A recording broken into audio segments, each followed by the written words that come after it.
Halo semuanya, kami dari kelompok 4 Farmasi B ada. Dan hari ini kita bakal bahas topik tentang. Jadi sebelum obat diuji kepada manusia, harus lewat dulu tahap uji praklinik. Nah, disinilah peneliti menilai apakah suatu senyawa obat aman atau enggak.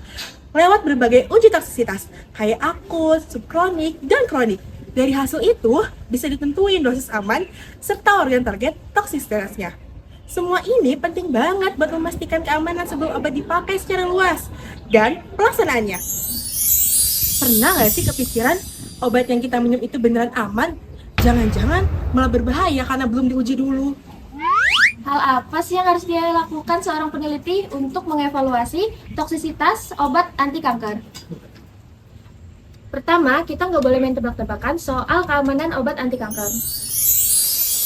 Jadi, kita mulai dengan uji toksisitas subakut, subkronik, sampai akronik.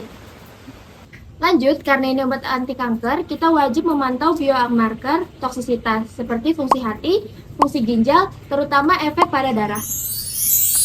Selain itu, kita juga cek histopatologi organ. Kemudian kita pelajari toksikokinetik dan biodistribusi.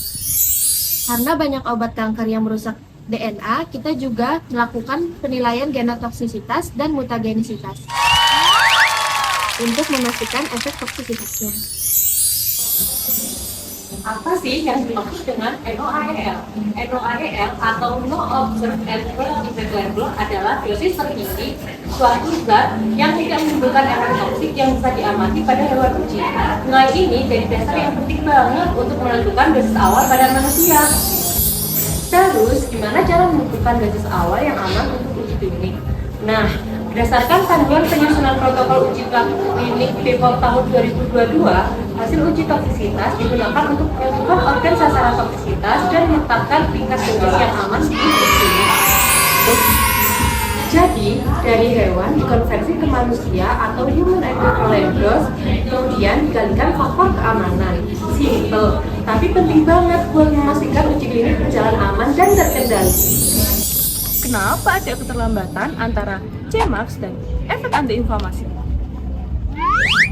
Karena kadar obat dalam darah bukan akhir dari perjalanan. Obat masih harus menembus jaringan, mencapai efek kompartemen di mana dia benar-benar bekerja.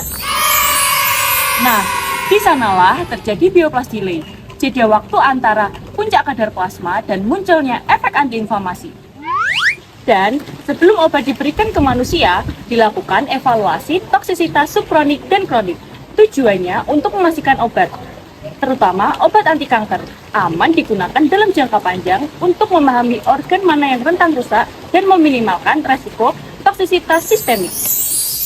Jadi, kesimpulan dari evaluasi keamanan uji praklinik ialah uji praklinik bertujuan untuk memastikan keamanan obat sebelum diuji kepada manusia melalui uji toksisitas akut, subkronik, dan kronik. Data NOAEL digunakan untuk menentukan dosis awal yang aman. Evaluasi ini penting guna mengetahui efek jangka panjang dan organ target toksisitas sesuai pedoman BPOM nomor 20 tahun 2023 dan BPOM nomor 10 tahun 2022 sebagai dasar menuju uji klinik yang aman. Sekian dari kami. Terima kasih teman-teman. Bye-bye.